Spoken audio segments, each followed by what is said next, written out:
কিন্তু ওই মানুষগুলি আজকে অন্ধকার কবরে কবরে মাটির ঘরে মাটির বিছানায় তারা শোয়া আছে। ওই সমস্ত শাহজাহান রাজা বাদশাদের কবরের উপরে উঠে ছাগল গরুতে ঘাস খায়। কবর থেকে উঠে ওই ছাগল গরু তাড়ানোর শক্তিটুকু তাদের নাই।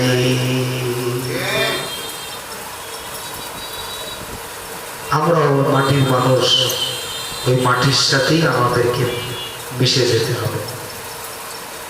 ওই কাফনের কাপড় আমাদেরকে পরিধান করতে, কাফনের কাপড়